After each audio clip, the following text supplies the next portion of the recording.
The committee will please come to order. A quorum is present. Without objection, the chair is authorized to declare a recess at any time. Pursuant to Committee Rule 5B and House Rule 11, Clause 2, the chair may postpone further proceedings today on the question of approving any measure or matter or adopting an amendment on which a recorded vote or the yeas and nays are ordered. The committee will continue to use the electronic system for recorded votes on amendments and passage of the bills before the committee. Of course, should any problems arise, which I do not anticipate, we will immediately transition to traditional roll call votes. Any procedural or motion-related votes during today's markup will be dispensed with by a traditional roll call vote. Our next item for consideration is H.R. 2766, the Special District Fairness and Accessibility Act. The clerk will please designate the bill. H.R. 2766, the Special District Fairness and Accessibility Act, a bill to require the Director of the Office of Management and Budget to issue guidance to agencies requiring special districts to be recognized as local government for the purposes of federal financial assistance determinations. Without objection, the bill should be considered as read and open for amendment at any point. Without objection to order, the chair recognizes himself to offer an amendment in the nature of substitute. The clerk please designate the amendment. An amendment in the nature of a substitute to H.R. 2766 is offered by Mr. Comer of Kentucky. Without objection, the amendment is considered as read and the substitute will be considered as original text for the purposes of further amendment. I now recognize myself for 5 minutes for a statement on the bill and the amendment. Today, we have an opportunity to address an issue affecting Americans across the country. Many Americans receive essential services through special districts, which are units of local government authorized under state law to deliver specific services to communities. There are approximately 35,000 special districts across the country in every state. Some examples of special districts include ambulance service districts, drainage districts, emergency service boards, and flood control districts. These special districts provide critical services to mostly rural communities across the nation. OMB already recognizes special districts as units of local government, similar to townships or villages. Yet special districts often struggle to compete for or have access to federal funding. The Special District Fairness and Accessibility Act works to solve this problem by ensuring that special districts are on equal footing with other units of local government. The bill requires the Office of Management and Budget to issue guidance to federal agencies emphasizing how special districts should be recognized as a unit of local government. This legislation is supported by the National Special Districts Coalition. I want to thank Representative Pat Fallon from Texas for his work in developing this important bipartisan bill, and I urge my colleagues to support. I now recognize the ranking member for his opening statement. Thanks, Mr. Chairman. I know we have a bunch of bipartisan bills today, so I want to thank you for your work and collaboration. I support, of course, this bipartisan bill. As a former mayor, I know how important it is for local governments to have access to federal funding. And a critical part of local government is special districts. We had a bunch in the community I represented and across the state of California. Now, there are roughly 35,000 special districts across the U.S. They help deliver wastewater treatment, fire protection, and many other critical services to millions of Americans, including the MWD district of Southern California, of which is critically important for my community.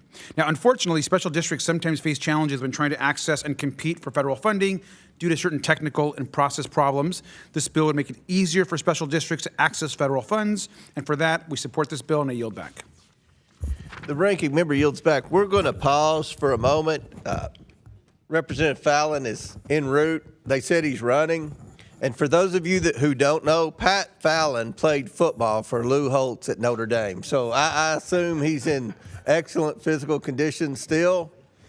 So we're going to yield now, once he catches his breath, to the sponsor of the bill, the gentleman from Texas. Mr. Chairman, thank you. And as a point of personal privilege, we buried Coach Holtz Monday. And we want to take just 10 seconds to share with everyone. You want to talk about somebody that loved this country, loved this republic, born in humble beginnings, taught all 1,500 of his players what love is. And love is doing your best and uplifting everyone around you, because there's a distinct difference between being ambitious and striving for excellence. When you strive for excellence, you bring everybody up. And he did that, and you could see it in how many players were at that funeral yesterday. Hundreds of us. And even due to all the weather and flight cancellations and go-arounds, and it was a beautiful thing, and a tribute to Coach Holtz. And he's a dynamic force that will be sincerely missed. And I know for a fact I wouldn't be here representing nearly 800,000 Americans had I not crossed his path. Thank you, Mr. Chairman. Before I begin, I'd like to enter two documents into the record. First, a letter of support for the National Special Districts Association. Without objection, so ordered. Thank you, Mr. Chairman. And second is a letter of support from the North Texas Municipal Water District. Without objection, so ordered. Thank you, Chairman. Special districts are a unit of local government that deliver specialized services to a specific community. There are many in the state of Texas and really all over the country. For example, a special district in Texas, for instance, includes water control and improvement districts, hospital districts, crime control and prevention districts, and sports and community venue districts. There are 35,000 of these nationwide, including, as I mentioned, 3,300 in the state of Texas. California has approximately 3,000, Colorado about 3,200, Illinois about the same at 3,200. Every state in our union has special districts and numerous communities that greatly rely on them. They're beneficial to all Americans. In particularly the rural parts of the country, special purpose districts can provide emergency response and utility services. In urban areas, special districts can provide vital infrastructure or educational services. These districts are giving significant powers, including the power to acquire, purchase, sell, or lease real or personal property, sue and be sued, impose and collect taxes, issue bonds, borrow money, and contract with other entities. However, they struggle to access federal funding, and this bill changes that. H.R. 2766 would establish the first ever formal federally recognized definition for special districts. Additionally, it directs the Office of Management and Budget to issue guidance to federal agencies requiring special districts to be recognized as local government, which they are, and which would clarify how special districts are eligible to receive federal assistance. This doesn't guarantee they're going to get it. It puts them on equal footing as a county, a school district, a city, et cetera. And to be clear, this bill doesn't increase government spending, nor does it create additional federal funding programs. It simply allows these vital types of local governments to have a chance to receive funding with already existing federal programs. It merely lets them compete for them. That other local governments have access to, and it gives them the proverbial seat at the table. I encourage my colleagues to support this common sense bipartisan legislation that benefits special districts and, by extension, all Americans. And I think, Mr. Chairman, if we pass this, you will all feel better about yourselves. Thank you very much, and I yield. Gentleman yields back. Ms. Randall. Thank you so much, Mr. Chair. What many of our neighbors already know is that a lot of the government services that we rely on every day are provided by what are known as special districts. As my colleagues have mentioned, they provide water and broadband, internet, fire and EMS services, electricity, libraries, hospitals, conservation programs like rain barrels and rain garden planning to conserve water, and countless other services, and are especially important in rural communities like the one I represent. For example, I represent 6 public utility districts, all of whom are very eager to see this policy pass. Our PUDs make sure families and businesses can literally keep the lights on. They make sure rural areas of the Olympic Peninsula have reliable broadband access so that folks can attend telehealth appointments and start their businesses. And they're taking steps to harden the infrastructure and make it more resilient in the face of worsening storms, flooding, wildfires, atmospheric rivers like the one my district is experiencing as we speak. But while they tirelessly carry out this integral work, they're ineligible to apply for many federal programs because of the lack of definition for special districts in federal law. And by providing this definition, we can help these critical government programs operate. We can ensure that folks have access to, library resources like the bookmobiles in rural communities, that folks can have access to broadband that has the service that they rely on. We can make sure that folks are able to have electricity that is reliable as well, and that our firefighters are able to respond to house fires and so much more. So I'm a proud sponsor of the Special Districts Grant Accessibility Act and will be happily voting for this bill in committee and on the House floor. I yield back. Gentlelady yields back. Any further requests to speak? Seeing none. The question is now on the amendment in the nature of a substitute. All those in favor signify by saying aye. Aye. All those opposed say no. In the opinion share, the ayes have it. The amendment is agreed to. The question is now in favor of reporting H.R. 2766 is amended. All those in favor signify by saying aye. Aye. All those opposed say no. The opinion chair, the ayes have it. Chairman. What? Mr. Biggs. Request a roll call A vote. recorded vote is ordered. As previously announced, further proceedings on the question will be postponed. Our next item for consideration is H.R. 6916, the Federal Program Integrity and Fraud Prevention Act of 2025. The clerk, please designate the bill. H.R. 6916, the Federal Program Integrity and Fraud Prevention Act of 2025, a bill to amend Title 41 United States Code to identify individuals who commit certain federal felonies implicating federal programs as an excluded source on the System for Award Management Exclusions List and for other purposes. Without objection, the bill should be considered as read and open for amendment at any point without objection to order. The chair recognizes himself to offer an amendment in the nature of a substitute. The clerk will please designate the amendment. An amendment in the nature of a substitute to H.R. 6916 is offered by Mr. Comer of Without Kentucky. objection, the amendment is considered as read, and the substitute will be considered as original text for purposes of further amendment. I now recognize myself for 5 minutes. I support the Federal Program Integrity and Fraud Prevention Act of 2025. The federal government pays a significant amount to contractors for services needed to help agencies fulfill their missions. Receiving a contract, grant, loan, or other form of federal assistance is a privilege. However, there are individuals who use it as an opportunity to defraud the government. This bill closes a glaring loophole by prohibiting individuals convicted of certain felonies in connection with an agency contract, grant, loan, or other financial assistance from receiving federal awards. Under H.R. 6916, fraudsters will no longer be allowed to get rich from taxpayers' hard-earned dollars. This bill also promotes transparency by requiring these individuals to be listed on the System for Awards Management Exclusion List, thus ensuring that federal agencies know these individuals are before awarding a contract or grant.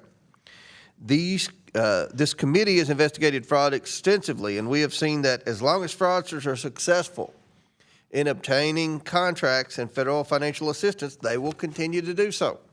We need more proactive tools to prevent these individuals from taking advantage of these loopholes that allow them to continue to get rich on the taxpayer's dime. I applaud the efforts of Representative Keith Self and Emily Randall for leading this bill in the House and bringing it before this committee. I encourage my colleagues to support this bipartisan, common sense bill, and I now recognize the ranking member for his statement.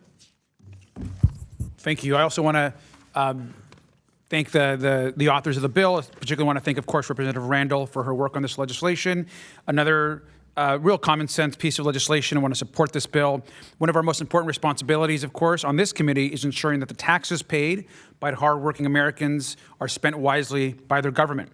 This bill would protect American tax dollars from being misused by bad actors by preventing individuals and companies convicted of certain crimes, including fraud related to the federal funds, theft of government funds, or bribery tied to federal funds, from receiving federal contracts and grants. If you break the law as it relates to fraud and abuse of government, you shouldn't benefit from federal contracts. It's as simple as that, and I want to urge my colleagues to support this bipartisan bill. Ranking member yields back. Chair recognizes Mr. Biggs. Are you seeking recognition? No. Okay. Ms. Randall? Thank you, Mr. Chairman, and thank you for scheduling this bill for a markup. I'm really glad to see my legislation with Representative Self on the list of bills that Oversight is considering today.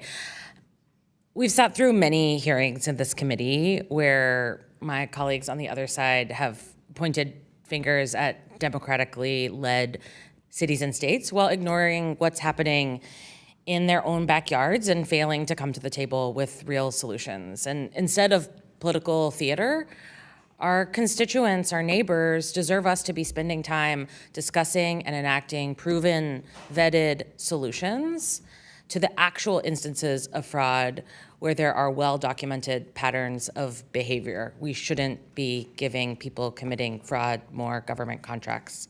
The Federal Program Integrity and Fraud Prevention Act is that common sense legislation to disrupt and end patterns of fraud and prevent misuse of taxpayer dollars. This bill was developed in conjunction with the inspectors general who do the important work of rooting out waste, fraud, and abuse across the federal government every day. The IGs come across hundreds of instances where individuals were convicted of fraud related to federal government programs and were still eligible to apply for and receive federal contracts. It's frankly irresponsible and negligent for individuals convicted of fraud to be able to receive taxpayer funds and possibly misuse them again. While under current law, agencies can debar specific individuals from being eligible, this can be a long, tedious, and bureaucratic process to navigate, especially if we're talking about the need to do this for hundreds of individuals perpetrating fraud. Anecdotally, I've been told it can take upwards of 20 hours to prepare a suspension debarment package. It's the technical term for someone who has been convicted of fraud. The inspectors general carry out the investigation and do referrals to agency suspension and debarment officials, who then determines whether they take action to prevent a given individual from being eligible to apply for federal funds. Many of these officials have small staffs, smaller over this last year, making it easy for a backlog to develop. A study by inspectors general showed that 500 of 550 felony fraud convictions involving pandemic federal program funds over a 3-year period, more than 95% of those convicted were not suspended or debarred from doing business from the government. So if we're doing the math, that's over 10,000 hours of work that we will save our inspectors general through this bipartisan bill to automatically deem individuals convicted of fraud ineligible for government contracts for a minimum of 3 years. Each hour we give back to the IGs is more time they can spend addressing other instances and allegations of fraud. And I'm grateful for the leadership of the inspectors general who raised the prevalence of this issue, who told us about the problems that they're facing, and who helped us develop this bill so that it actually solves the fraud problems that they are facing and isn't just another example of political theater. Thank you, Representative Self, for your partnership on this bill, and I urge all my colleagues to support it. I yield back. Any further debate on the bill? Seeing none, the question is now on the amendment, the nature of a substitute. All those in favor signify by saying aye. All those opposed signify by saying no. The opinion of the chair, the ayes have it. The amendment is agreed to. Chairman. We've got Oh, yes. Yeah. The question is now on favorably reporting H.R. 6916 is amended. All those in favor signify by saying aye.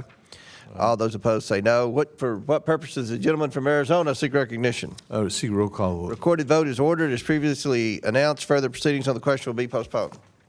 Our next item for consideration is H.R. 428, the Bonuses for Cost Cutters Act of 2025. The clerk, please designate the bill. H.R. 428, the Bonuses for Cost Cutters Act of 2025, a bill to amend Title V United States Code to enhance the authority under which federal agencies may pay cash awards to employees for making cost-saving disclosures and for other purposes.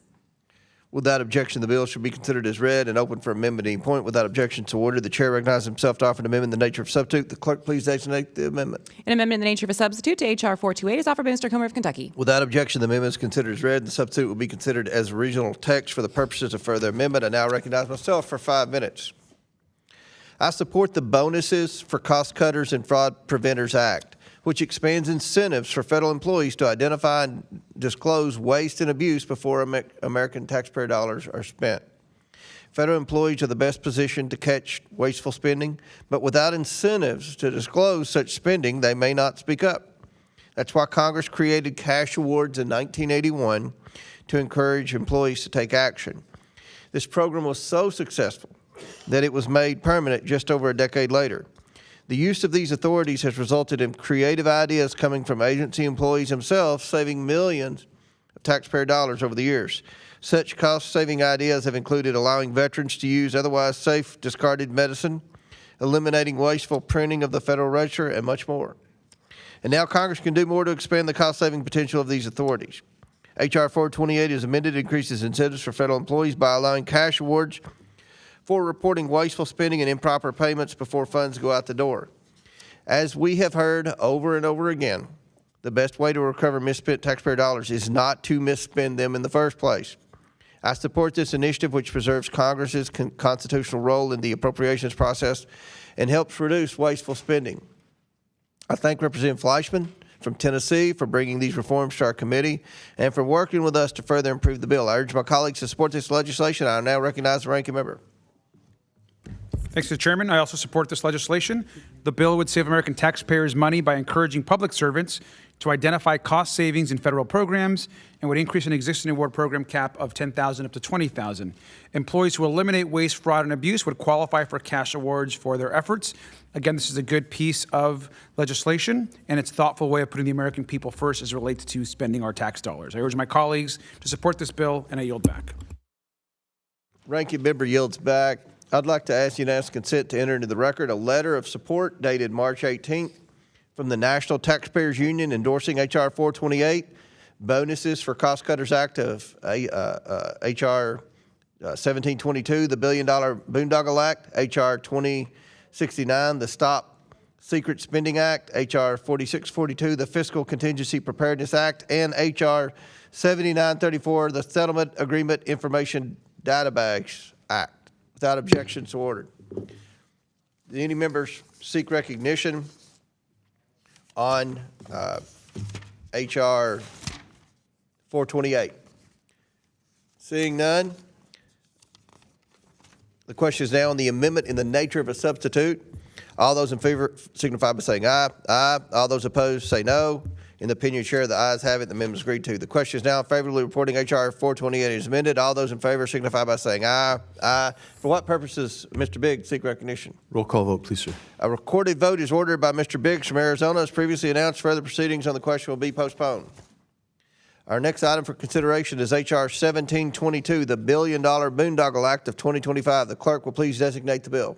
H.R. 1722, the $1 billion boondoggle act of 2025, a bill to require an annual report of taxpayer-funded projects that are over budget and behind schedule. Without objection, the bill should be considered as read and open for amendment at any point. Without objection, so ordered. The chair recognizes himself to offer an amendment in the nature of a substitute. The clerk will please designate the amendment. An amendment in the nature of a substitute to H.R. 1722 is offered by Mr. Comer of Kentucky.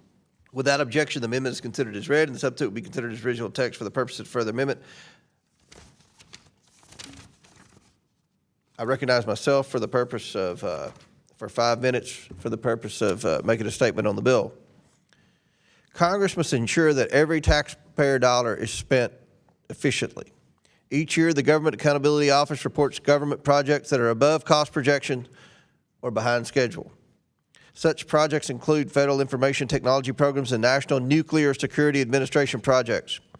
However, there are likely additional government boondoggles flying under the radar, falling years behind in schedule, running billions of dollars over budget. The $1 billion boondoggle act will keep policymakers and the public better informed about government-funded projects that are significantly behind schedule or over budget. We cannot fix what we do not know is broken. The bill directs agencies to report on projects that are more than 5 years behind schedule or have expenditures that are at least $1 billion more than the original cost estimate. Agencies must also provide an explanation for the delay in the project's completion or an increase in its cost. The Office of Management Budget is then required under the bill to submit an annual report to Congress summarizing these troubled federal projects. Congress has a duty to oversee the federal government in efficiency and waste. This bill informs policymakers and allows Congress to address failing government projects before further taxpayer dollars are misused. A similar bill passed the House in the 118th Congress, and the identical Senate bill, sponsored by Senator Ernst from Iowa, just recently passed the Senate this past December. I want to thank Representatives Miller Meeks and Ansari for their work on the House companion bill. It's time to get this bill sent to the President's desk. I urge my colleagues to support this legislation, and I now recognize the ranking member. Thank you, Mr. Chairman. I support this legislation, which is also co-led by Representative Ansari. Now, Congress has a duty to ensure taxpayer dollars are spent efficiently, transparently, and with real accountability for results.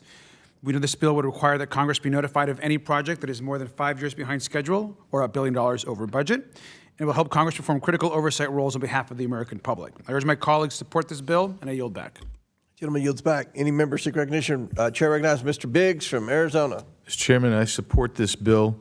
Right now, taxpayers are on the hook for more than $163 billion worth of cost overruns, and this will be a great attack on that. And I mean, there's some specific ones.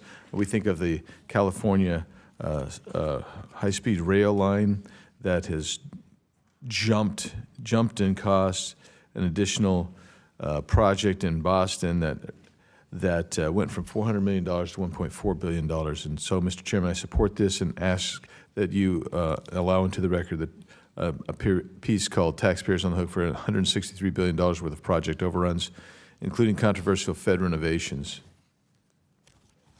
Without objection, so ordered. Any other members seek recognition?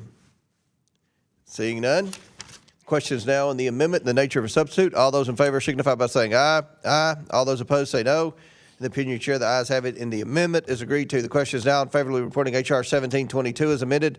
All those in favor signify by saying aye. Aye. Mr. Chairman. For what purpose does the gentleman from Arizona seek recognition? Request a roll call. A recorded vote is ordered by Mr. Biggs from Arizona. As previously announced, further proceedings on the question will be postponed.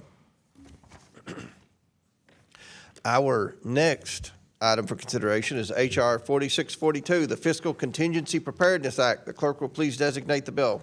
H.R. 4642, the Fiscal Contingency Preparedness Act, a bill to require the Secretary of the Treasury, in coordination with the Director of the Office of Management and Budget, to examine the ability of the federal government to respond to potential fiscal shocks and for other purposes. Without objection, the bill should be considered as read and open for amendment at any point. Without objection, so ordered. The chair recognizes himself to offer an amendment in the nature of substitute. The clerk please designate the amendment. An amendment in the nature of a substitute to H.R. 4642 is offered by Mr. Comer of Without Kentucky. objection, the amendment is considered as read, and the substitute will be considered as original text for the purposes of further amendment. I now recognize myself for 5 minutes for a statement on the bill and the amendment. H.R. 4642 is a sound, common sense bill that will increase transparency and help Congress and the executive branch be better prepared for future national emergencies. As we all know, the United States is $38 trillion in debt, and that debt is growing. Much of America's debt stems from Congress and the executive's responses to the country's last two major crises, the 2008 financial crisis and the COVID-19 pandemic. In response to each emergency, federal spending drastically increased, and that spending massively increased our national debt. For all we know, another major crisis is around the corner, and we cannot afford to respond with the same lack of fiscal irresponsibility. Harder choices than ever may have to be made. This bill will help us be better prepared. For the first time, it will require that the Department of the Treasury, in its annual fiscal report to Congress, to examine and inform Congress of the fiscal risks and impacts of a federal response to a wide range of potential national and international crises. Armed with that knowledge, Congress and the executive branch will be better positioned to know ahead of time how much fiscal flexibility they will have to respond to such a crisis, if and when it comes. As a result, they'll be better able to take prudent measures in advance to help make more fiscal space available to address the crises. As chairman of this committee, I hope that includes eliminating every last bit of waste, fraud, and abuse out of our federal spending so taxpayer resources are preserved to respond to taxpayers' genuine needs. Importantly, Treasury must examine and report on these issues in coordination with the Office of Management and Budget. And as an additional safeguard to assure accuracy, the bill requires the Government Accountability Office to review Treasury's methodology and report its findings to them, to the House and Senate Budget Committees. I want to thank Representative Ben Klein from Virginia and Representative Jared Golden for their leadership on this issue and bringing this bill to consideration. I urge my colleagues to support this bipartisan legislation. I recognize the ranking member for his statement. Thank you, Mr. Chairman, and I support this legislation as well. Well, when I was mayor and the COVID-19 pandemic hit, along with the horrific shock to the country, the pandemic's blow to our economy hit our city's budget and our ability to deliver critical services. Now, we learned lessons, and among them is that we must always be prepared. Disasters happen. They're going to continue to happen, whether it's economic depressions, a crisis around energy, a pandemic, or a natural disaster. Now, this would help ensure that we are prepared to respond to economic recessions, pandemics, cyber attacks, and more. We must and can be ready for anything. As this bill moves to the floor, I want to be clear that as we've learned from the pandemic and other disasters, responding to these incidents means making sure that we have strong programs in place to protect the American people and to provide help when we need it. We should not be using fiscal disaster readiness as an excuse to push through cuts which leave us more vulnerable. I urge my colleagues to support the bill in front of us, and I yield back. Gentleman yields back. I ask unanimous consent to enter into the record statements of support from the Committee for a Responsible Federal Budget, Americans for Prosperity, National Taxpayers Union Foundation, Tax Foundation, Millennial Debt Foundation, Economic Policy Innovation Center, Cato Institute, Concord Action, R Street Institute, Peterson Solutions Fund, Bipartisan Policy Action Center, Progressive Policy Institute, and the Problem Solvers Caucus, endorsing H.R. 4642, the Fiscal Contingency Preparedness Act. Without objection, so ordered. Do any member seek recognition on the bill? Seeing none, the question is now on the amendment in the nature of a substitute. All those in favor signify by saying aye. Aye. All opposed say no. In the opinion of the chair, the ayes have it. The amendment is agreed to. The question is now in favor of reporting H.R. 4642 as amended. All those in favor signify by saying aye. Mr. Chairman. Aye. For what purpose does the gentleman from Arizona seek recognition? Request a roll call. A recorded vote is ordered by Mr. Biggs. As previously announced, further proceedings on the question will be postponed. Our next item for consideration is H.R. 2069, the Stop Secret Spending Act of 2025. The clerk will please designate the bill. H.R. 2069, the Stop Secret Spending Act of 2025, a bill to amend the Federal Funding Accountability and Transparency Act of 2006 to ensure that other transaction agreements are reported to usaspending.gov and for other purposes. Without objection, the bill should be considered as read and open for amendment at any point. Without objection, so ordered. The chair recognizes himself to offer an amendment in the nature of substitute. The clerk will please designate the amendment. An amendment in the nature of a substitute to H.R. 2069 is offered by Mr. Comer. Without Kentucky. objection, the amendment is considered as read, and the substitute will be considered as original text for the purposes of further amendment. I now recognize myself for 5 minutes. I support the Stop Spending Act of 2025, which requires federal agencies to report complete and accurate information to usaspending.gov on how they spend congressionally appropriated funds. Since 2006, agencies have been required to be more transparent with how they are spending taxpayer dollars. The Federal Funding Accountability and Transparency Act, as later amended by the Data Act of 2014, established usaspending.gov, a public database of all government spending. Transparency in government spending is critical because it assures the American people that agencies are using their hard-earned money appropriately. In short, transparency helps build trust in government. Unfortunately, over the years, we've found that there are gaps in what gets reported to usaspending.gov. Increasingly, federal agencies have used spending authorities known as Other Transaction Agreements, or OTAs. OTAs are not subject to certain federal acquisition laws and requirements, and most importantly, are not required to be reported to usaspending.gov under current law. The GAO has found that agencies use different methods to report the billions of dollars in spending related to OTAs. However, this reporting has been inconsistent, and it's unknown if this information is even complete. That means we do not have full transparency over how billions of dollars are spent by federal agencies. The Stop Secret Spending Act corrects this issue by requiring OTA spending to be reported to usaspending.gov.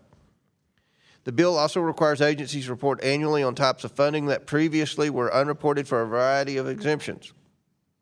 Agencies will need to report the amounts and the reasons why these appropriated dollars were not reported.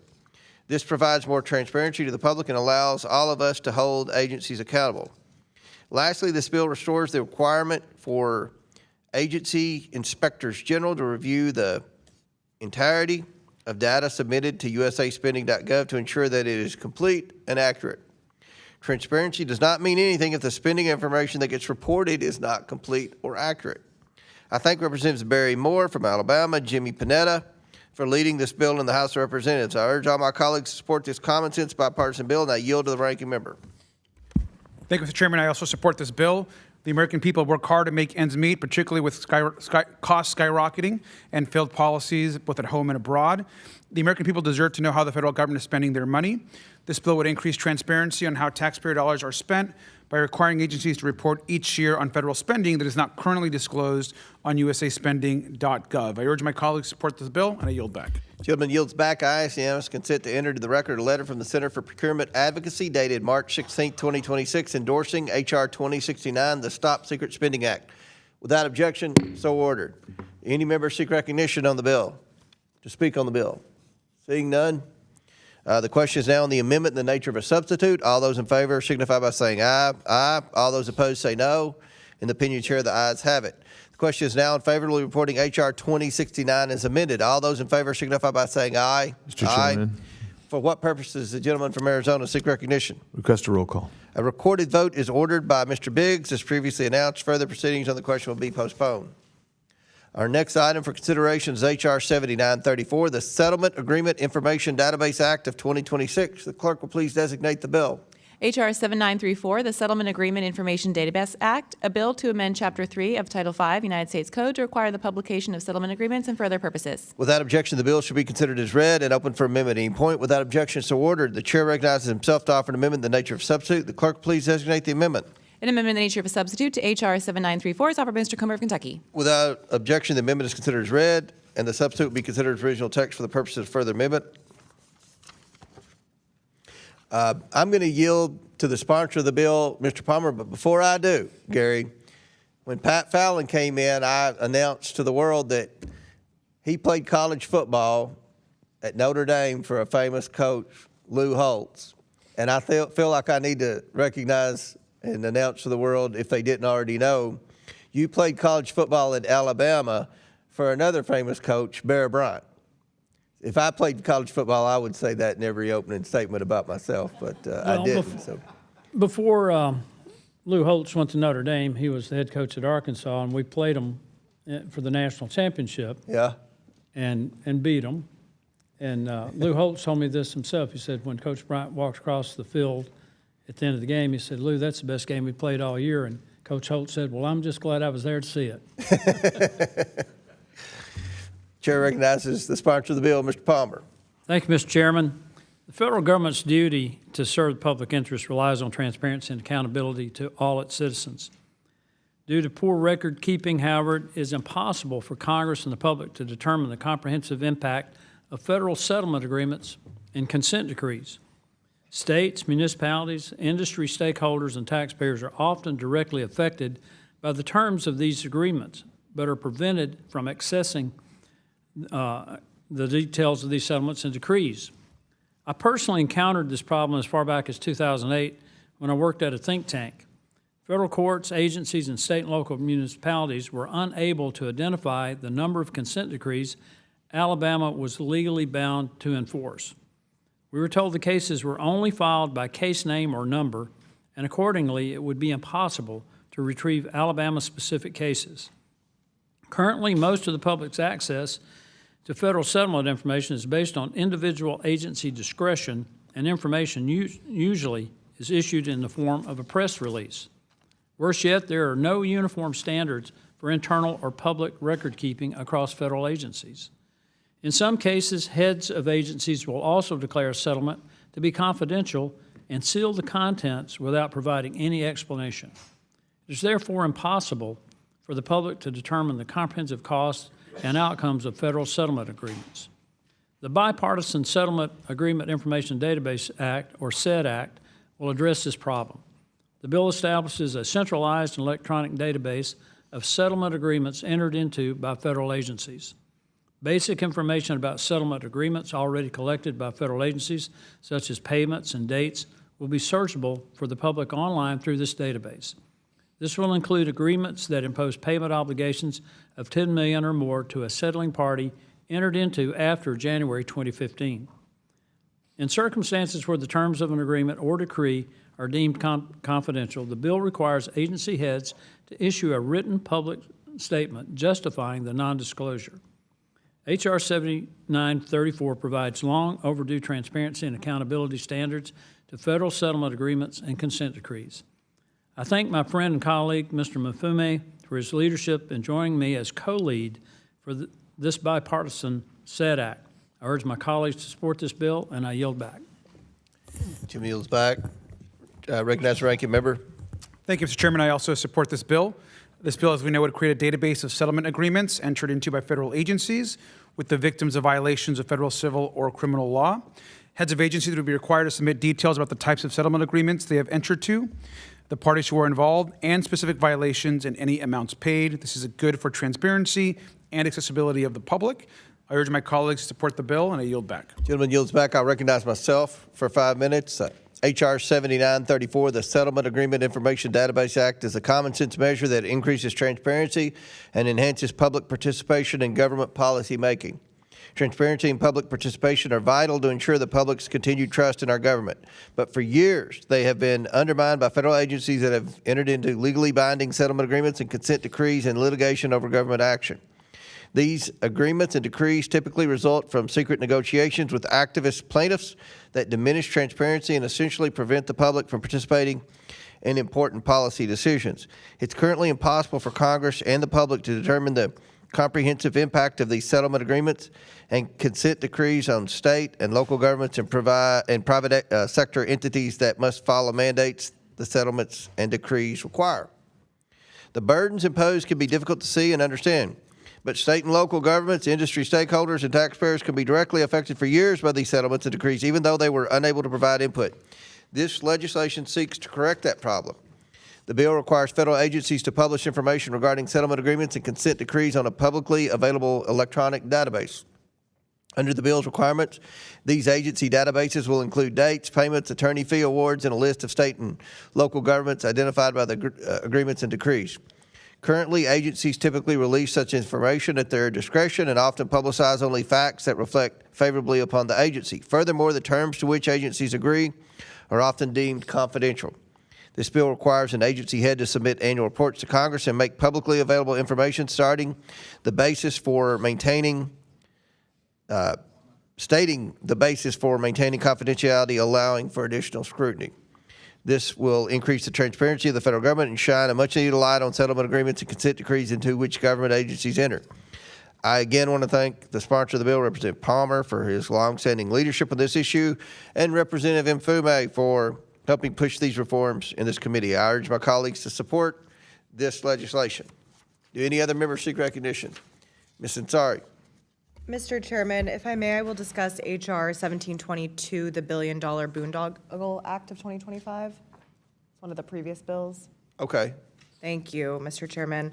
I am glad to see this bill that I'm co-leading with Congresswoman Miller Meeks being considered in this markup. H.R. 1722, the $1 billion boondoggle act, is a sensible bipartisan measure to do what Doge and Elon Musk were unable to: hold the federal government accountable for projects that are way behind schedule and over budget. Specifically, our bill would require the public disclosure of every taxpayer-funded project that is $1 billion or more over budget or 5 years or more behind schedule. Under this administration, we have children and family having their Medicaid, SNAP, and other essential programs ripped away. We all deserve to know what the federal government is spending funds on instead, and if those dollars are going to good use. And it's not just this administration. For years, both Democrats and Republicans have criticized the federal government for wasting taxpayer dollars on costly and delayed projects that have to go through mountains of red tape to get approved. Although the corruption throughout the federal government right now is stunning and unprecedented, this is truly a long-lasting issue that we need to deal with. That's why this bill previously passed out of this committee, and I hope it will again. I support H.R. 1722 because it would immediately inform the public about the scale, scope, and extent of bloated projects in the federal government and expose corruption within the Trump administration. I want to again thank my co-lead, Congresswoman Miller Meeks, for her work on this bill, and I yield back. Thank you. Any further members seek recognition? Seeing none, the question is now on the amendment in the nature of the substitute. All those in favor signify by saying aye. Aye. All those opposed say no, and the opinion share the ayes have it. The amendment is agreed to.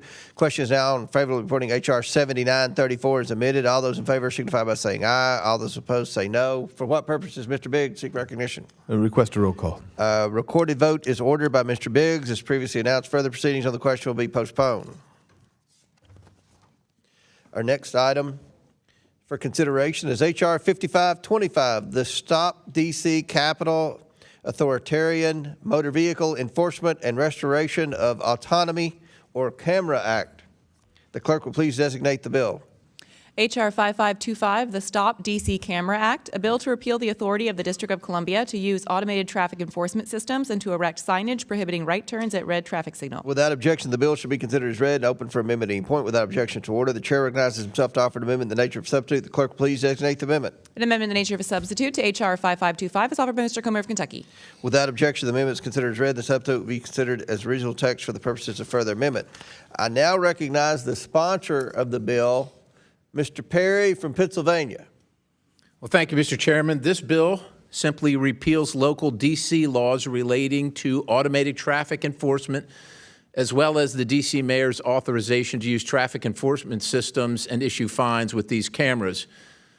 In turn, the bill prohibits Washington, D.C. from operating its traffic enforcement camera program, and 2, repeals D.C. law currently prohibiting drivers from making right turns on red. And be clear, while D.C.'s, I said operating, they're actually not really operating. These are 2 companies that they've contracted with, one, Vera Mobility out of Mesa, Arizona, and the other one, Hayden AI Technologies out of San Francisco, California. So the city's fleecing its residents and everybody that visits D.C., and folks in Arizona and San Francisco are making a boatload of money on it.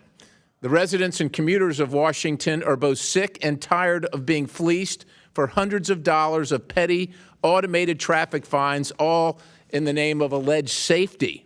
With thousands of drivers commuting across the district daily, it is no wonder that the city relies on 536 and counting total traffic enforcement cameras across 5.5 square miles, which generate millions of dollars of revenues from the people that can likely least afford it. According to public traffic data, D.C. traffic fatalities for 2023 were 52, and 2024 were 52. Were the highest they've been since 2007, which was 54. So it's not getting safer out there, folks. Despite a drop in traffic fatalities for 2025 and the D.C. mayor's fabricated Vision Zero camera plan to increase pedestrian safety, anyone with common sense can see there is zero correlation between these fatality figures and the hundreds of cameras installed in the district over more than 25 years. A study by the National Highway Traffic and Safety Administration found that only 0.2% of all nationwide road fatalities from 1982 to 1992 occurred at an intersection permitting a right turn on red. In 2020, insurance provider AAA deemed the city's enforcement of moving violation and parking tickets as predatory. And to this day, city data showing how these cameras have made drivers safe is quite frankly non-existent. They don't provide any data. Meanwhile, a 2025 Consumer Affairs ranking placed Washington, D.C. in first place for the worst traffic in the United States, with D.C. having the longest average commute time in the country, 33.5 minutes, and the second longest average commute time in the country, 6 hours and 35 minutes behind Los Angeles. Ladies and gentlemen, 5.5 miles of Washington, D.C. To put that in perspective, a typical D.C. Commuter spends 72 hours a year of their lives lost in traffic in D.C. According to the D.C. Chief Financial Officer, the city generated $139.5 million from automated traffic enforcement in FY 2023, $213 million in FY 24, and $267 million in 25. As is, these suspiciously sensitive, seldomly recalibrated cameras issue speeding tickets for $100 to $500, depending on speed over the limit and road type. Additionally, the district's red light camera program fines drivers $150 for a signal pass, $100 for no right on red, and $100 for failing to stop before a right on a red, even if there's no sign, no signage, but you still get fined, and nobody's there. In 2025 alone, the city issued 3,160,690 total tickets, with its total issued fines coming in at $366.3 million. More than $100 million of these fines were issued in just 6 months of the year, with more than 80% of the tickets being issued to out-of-state drivers. How convenient.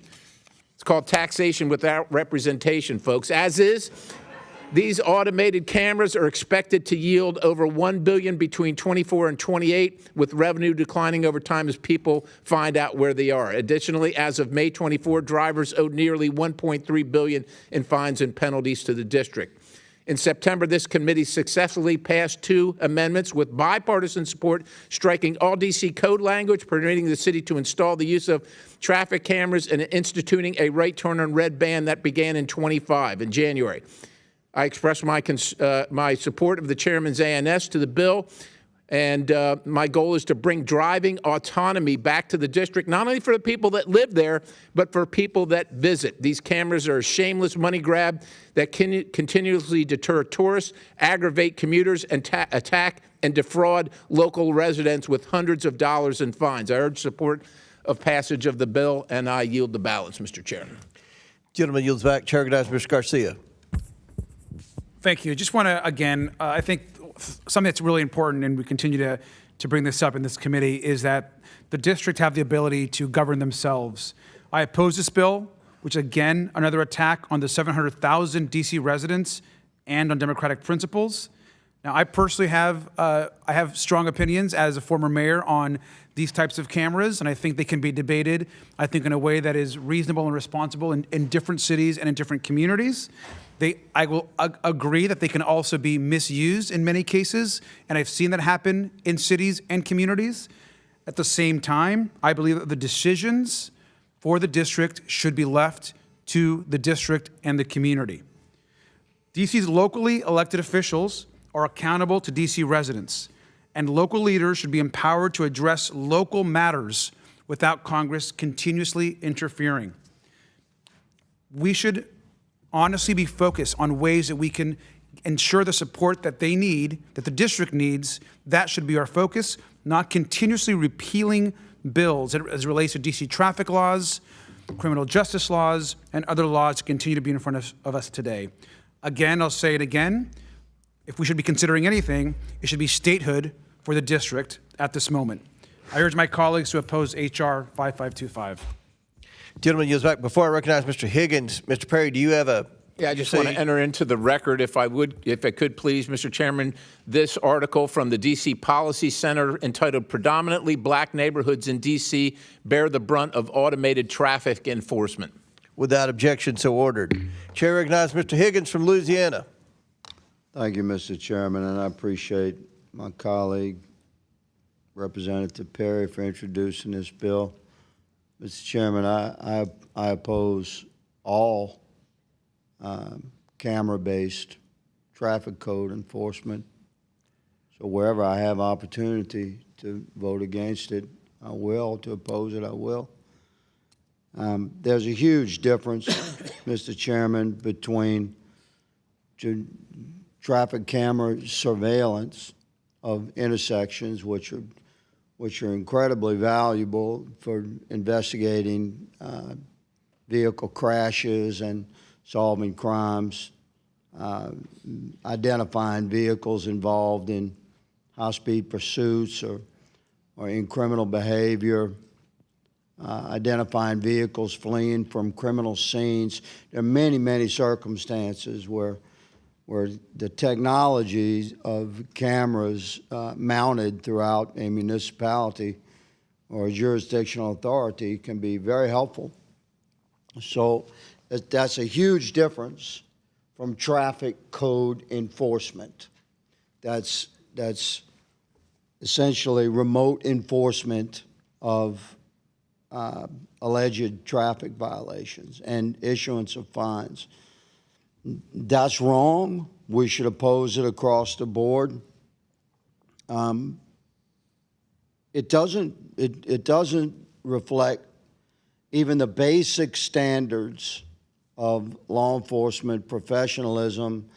Whatever side of the aisle you're on, you would seek a responsible and accountable interaction between a professional certified law enforcement officer and a citizen, in this case a vehicle operator, was alleged to have committed some violation.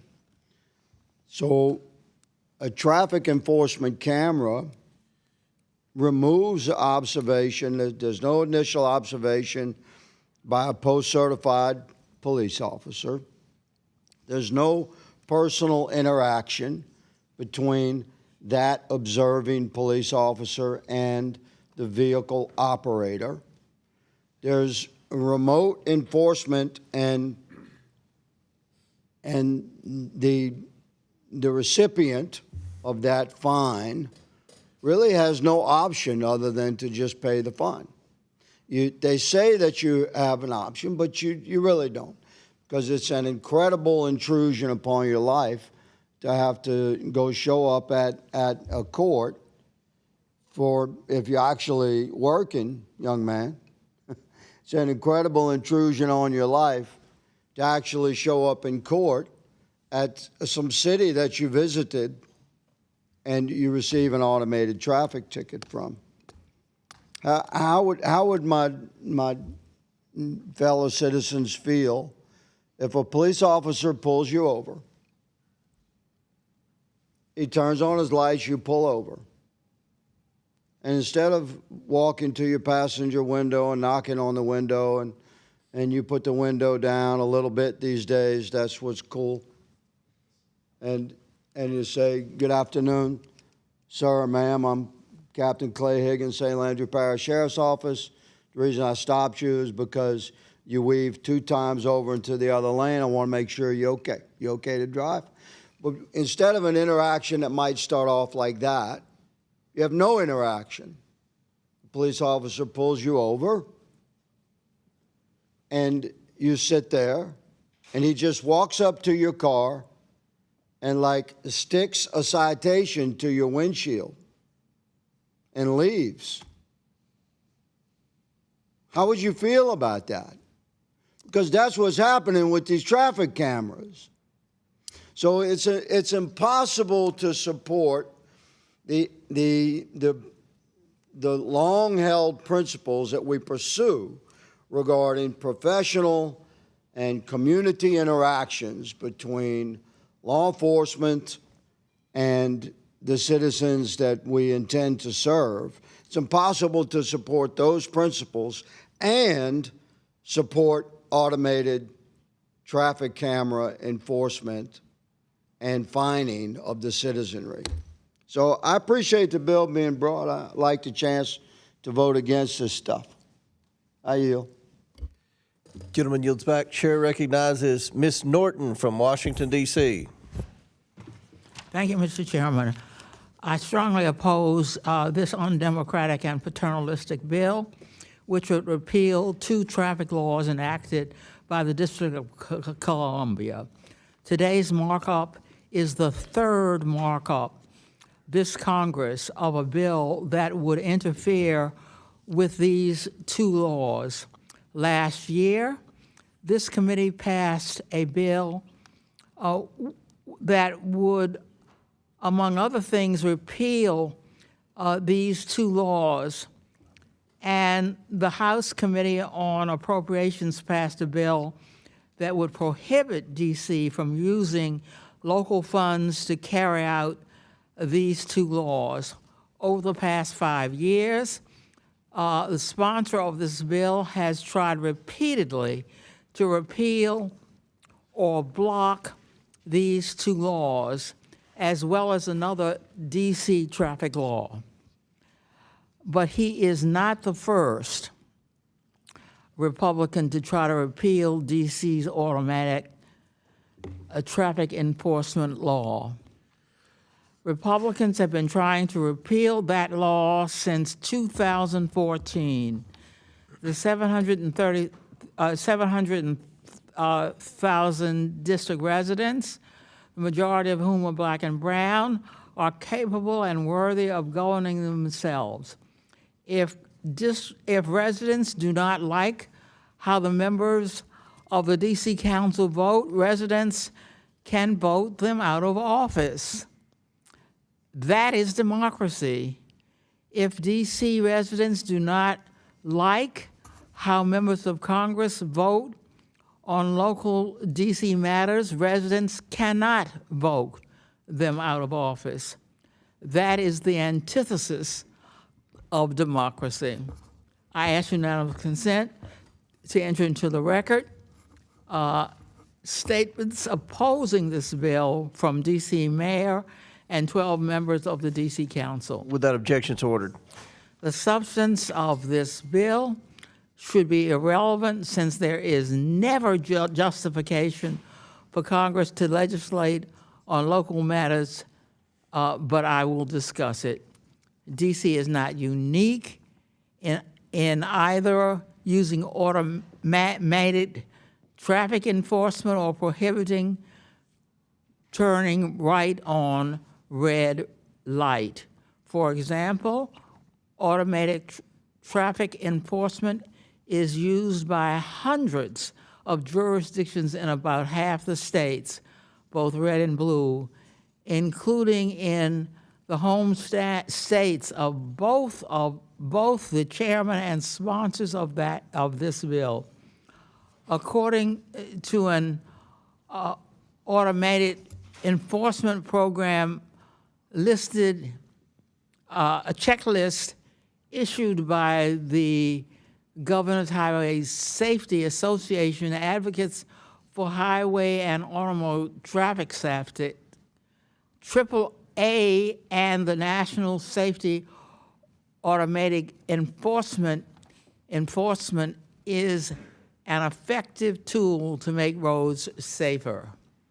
DC residents have all the obligations of American citizenship, including paying federal taxes, serving on juries, and registering with the Selective Service. Yet, Congress denies them full local self-government and voting representation in Congress. The only solution to this undemocratic treatment is to grant D.C. statehood. Congress has the authority to admit D.C. as a state. D.C. statehood bill, H.R. 51, would reduce the size of the federal district from 68 square miles to 2 square miles, consisting of the White House, the Capitol, the Supreme Court, and the National Mall. This residential and commercial area of D.C. would be a new state. I urge members to vote no on H.R. 5525, Free D.C. I yield back. Gentlelady yields back. Chair recognizes Mr. Biggs from Arizona. Thank you, Mr. Chairman. I associate myself with the statements of Mr. Higgins and Mr. Perry, and while I don't dispute that there are many times that traffic, that you can have a speed trap with police officers, just like you can have one with cameras, to raise revenue as opposed to necessarily making sure that traffic moves freely and safely. That's not what this is about, though. I mean, this is about 547 automated traffic cameras that bring in hundreds of millions of dollars a year, and as one report has noted, that generates more money than alcohol, cigarette, motor vehicle, fuel and estate taxes, and all revenue from licenses and permits and personal property taxes combined. That's why they do this. It isn't for safety, and it's a problem. And it's one of the reasons that in my home state I've opposed every use, and actually sponsored and was able to get laws taking down photo radar enforcement. So I couldn't get it done completely, but we got it significantly done on any state highway in Arizona. Mr. Chairman, I urge people to vote yes on this, and I would submit for the record a couple of articles, one called "Just One Washington, D.C. Camera Alone Pulled in Nearly $10 million Last Year," and another one, "D.C. Issues Record $1 billion in Traffic and Parking Tickets. AAA calls it predatory." Without objection, so ordered. Yield back. Yield back. Ms. Randall. Thank you, Mr. Chair. I want to start by saying that I strongly support D.C. statehood and have consistently opposed any bills infringing on D.C. home rule, and I will continue to do so. That being said, I also want to be clear that I have serious reservations about how traffic cameras across the country are being operated. In Washington state, my home state, there have been reports that ICE and Border Patrol are accessing flock safety camera data without authorization and without local agencies' awareness. I don't think we've seen any sort of public accounting from Flock on how and why that data was shared, or from ICE and Border Patrol on why they accessed that data and what they used it for. The law that would be repealed by this bill authorizes automatic traffic enforcement for moving infractions, such as running red lights, speeding, running stop signs, and it's my understanding that those cameras are not operated by Flock. I plan to vote against this DC Stop Camera Act because I support DC Home Rule and because I believe that Congress should take a systematic nationwide approach to how we address this issue and not dictate special rules for one city that no other city is subject to. But I would like to see this committee have a serious conversation about the weaponization of traffic camera data and investigate the misuse of this data. It seems like I have colleagues across the dais who also have a concern with traffic camera data more broadly and may have a meaningful discussion. We need to put serious data privacy and civil rights restrictions in place to prevent future abuses. But I will be voting no on this bill. I yield back. Yield back. Recognize the ranking member. Thank you. I just want to, obviously I made my comments, but I just was compelled to just add to Representative Randall. I just wanted, for the record, also just note that I share the same concerns, and so I strongly support DC having their ability to rule themselves and to pass laws that benefit their residents, and I will continue to be consistent on that.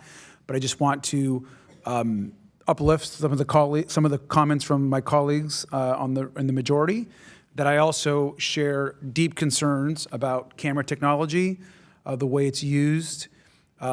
Having served as mayor and worked with our own police department, I think we had challenges with these types of cameras. We actually removed them in our city when I was mayor. We began a process of removing these cameras from the community because of the concerns, and we worked with law enforcement in that process. So I'm proud of that. And so if there are additional conversations that can happen in this committee as it relates to some standards, as it relates to this type of data sharing, I would welcome that as well.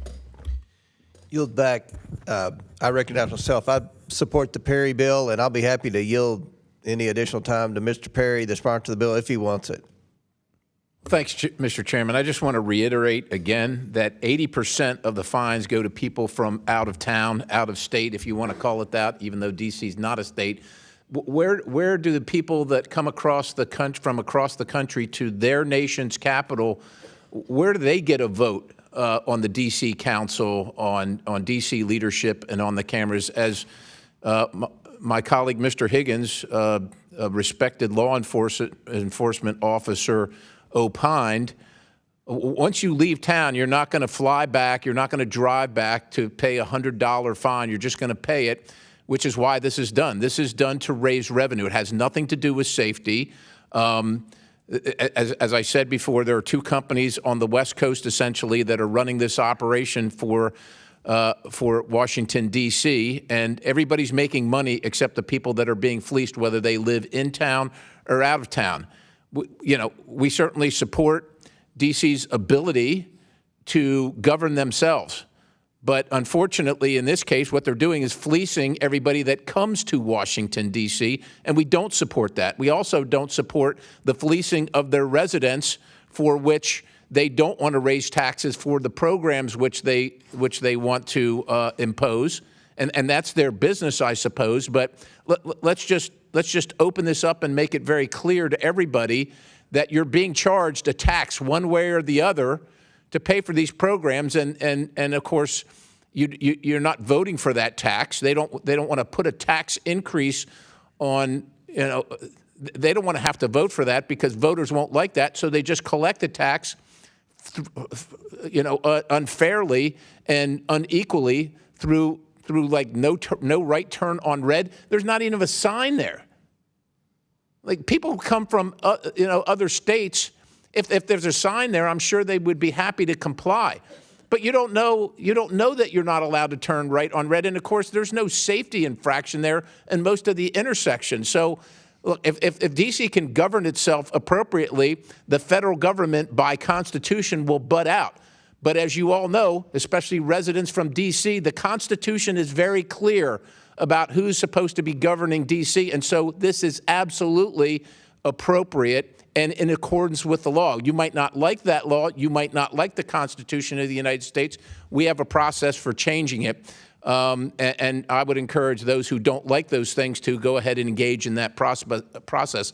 But until then, we're going to make sure that we're looking out for the citizens of the United States of America and the citizens of D.C., whether the D.C. government wants to do that or not. And I'll yield the balance back to the chairman. And I conclude. Any further members? Any members seeking further debate? Seeing none, The question is now on the amendment in the nature of a substitute. All those in favor signify by saying aye. Aye. All those opposed say no. In the opinion of the chair, the ayes have it. The amendment is agreed to. Question is now in favor of reporting H.R. 5525 as amended. All those in favor signify by saying aye. Aye. Mr. Chairman. All those. Recorded vote has been ordered by Ranking Member Garcia. As previously announced, further proceedings on the question will be postponed. Our next item for consideration is H.R. 6399 to direct the United States Postal Service to designate a single unique zip code for Highland City, Utah. The clerk will please designate the bill. H.R. 6399, a bill to direct the United States Postal Service to designate a single unique zip code for Highland City, Utah. Without objection, the bill should be considered as read and open for amendment at any point. Without objection to order, the chair will act himself to offer an amendment in the nature of a substitute. The clerk, please designate the amendment. An amendment in the nature of a substitute to H.R. 6399 is offered by Mr. Comer of Kentucky. Without objection, the amendment is considered as read, and the substitute will be considered as original text for the purpose of further amendment. I recognize myself for 5 minutes for a statement on the bill. H.R. 6399 designates a single unique zip code for Highland City, Utah. H.R. 6399 will designate a zip code for the city and is the product of Representative Kennedy's advocacy. I ask for unanimous consent to enter into the record a letter of support from Mayor and City Council of Highland City requesting the unique zip code designation established by this bill. I now recognize the ranking member. If he does not seek recognition, any member seek recognition? I also want to enter into the record, or ask unanimous consent to enter into the record, a letter from Utah County Commission in support of H.R. 6399 without objection, so ordered. Seeing no further requests to speak, the question is now on the amendment in the nature of a substitute. All those in favor signify by saying aye. All those opposed say no. In the opinion of the chair, the ayes have it. The amendment is agreed to. The question is now in favor of reporting H.R. 6399 as amended. All those in favor signify by saying aye. Mr. Chairman. Mr. Biggs. Recorded vote, please. Recorded vote is ordered by Mr. Biggs. As previously announced, further proceedings on the question will be postponed. Pursuant to the previous order, the committee stands in recess subject to the call of the chair. But before we stand in recess, the chair recognize Mr. Palmer. Mr. Chairman, I request to enter a document into the record, a list of current agency settlement databases. Without objection, so ordered. Again, pursuant to the previous order, the committee stands in recess to the subject of the call of the chair. We plan to reconvene to vote on all these bills at 2:30 sharp. Committee's in recess.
Stay down there.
Ready? All right. You ready? The committee will reconvene. Committee will come back to order. If I could have everybody's attention. The question is on favorably reporting H.R. 2766. Members will record their votes using the electronic voting system. The clerk will now open the vote on favorably reporting H.R. 2766.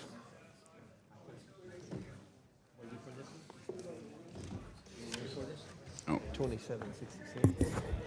Do we have a list?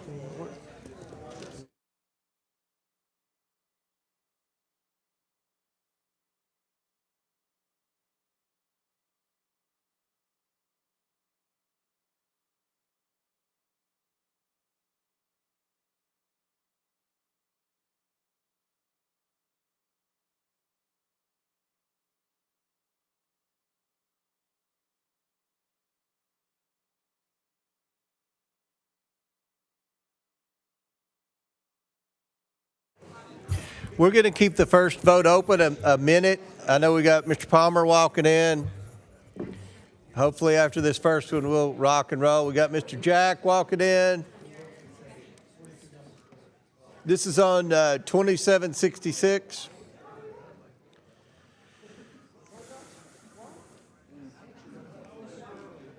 I know.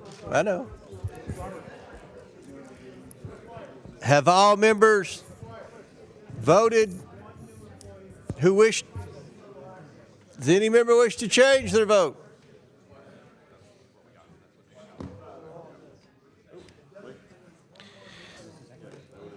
I'm going to close it. The clerk will close the vote, report the vote total.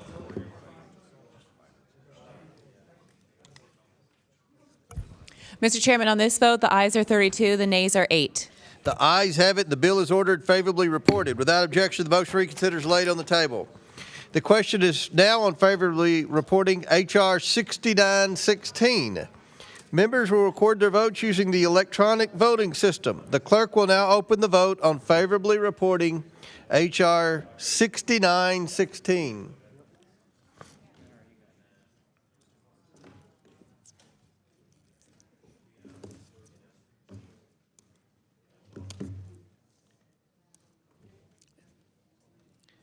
Have all members been recorded who wish to be recorded? Does any member wish to change their vote? The clerk will close the vote and report the vote total. Mr. Chairman, on this vote, the ayes are 38, the nays are 2. The ayes have it, and the bill is ordered favorably reported. Without objection, the motion to reconsider is laid on the table. The question is now on favorably reporting H.R. 428. Members will record their votes using the electronic system. The clerk will now open the vote on favorably reporting H.R. 428.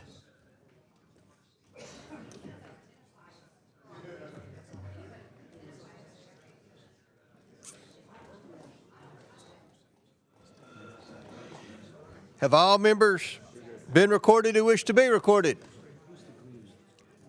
Does any member wish to change their vote? The clerk will close the vote and report the vote total. Mr. Chairman, on this vote, the ayes are 40, the nays are 0. The ayes have it, and the bill is ordered favorably reported. Without objection, the motion reconsider is laid on the table. The question is now on favorably reporting H.R. 1722. Members will record their votes using the electronic voting system. The clerk will now open the vote on favorably reporting H.R. 1722.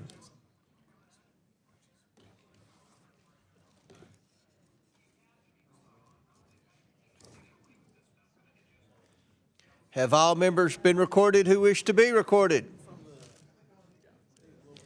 Does any member wish to change their vote?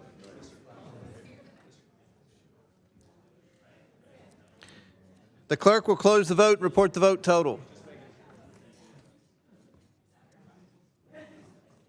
Mr. Chairman, on this vote, the ayes are 39, the nays are 0. The ayes have it, and the bill is ordered favorably reported. Without objection, the motion reconsider is laid on the table. The question is on favorably reporting H.R. 4642. Members will record their votes using the electronic voting system. The clerk will now open the vote on favorably reporting H.R. 4642.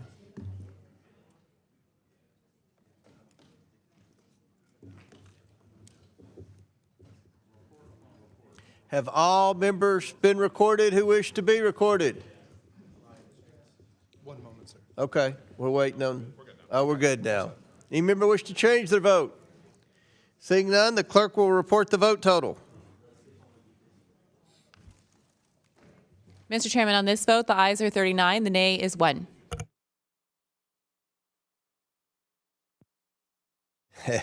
The ayes have it, and the bill is ordered favorably reported. Without objection, the motion reconsidered is laid on the table. The question is now on favorably reporting H.R. 2069.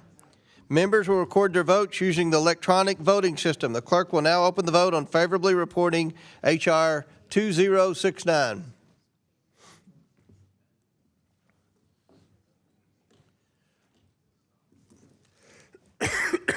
Have all members been recorded who wish to be recorded? Does any member wish to change their vote? The clerk will close the vote and report the vote total. Mr. Chairman, on this vote, the ayes are 40, the nays are 0. The ayes have it, and the bill is ordered favorably reported. Without objection, the motion to reconsider is laid on the table.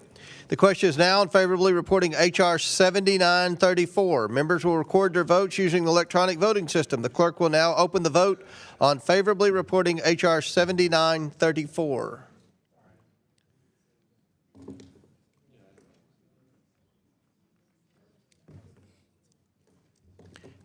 Have all members been recorded? We have 1 moment.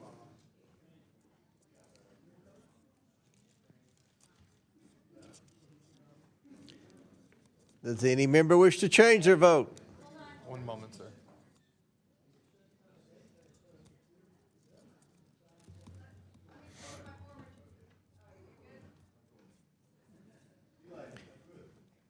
Have all members been recorded?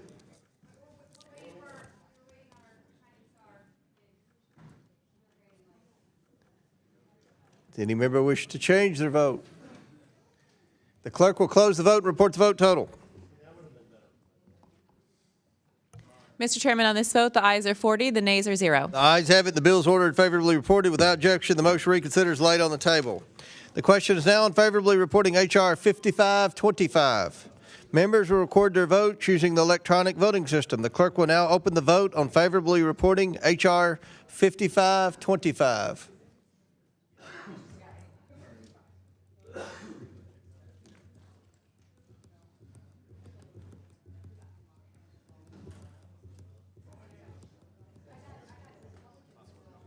This is Perry's vote.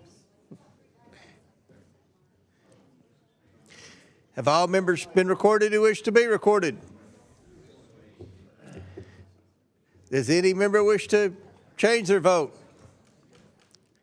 The clerk will close the vote and report the vote total. Mr. Chairman, on this vote, the ayes are 21, the nays are 19. The ayes have it, and the bill is ordered favorably reported. Without objection, the motion to reconsider is laid on the table. The question is now on favorably reporting H.R. 6399. Members will record their votes using electronic voting system. The clerk will now open the vote on favorably reporting H.R. 6399.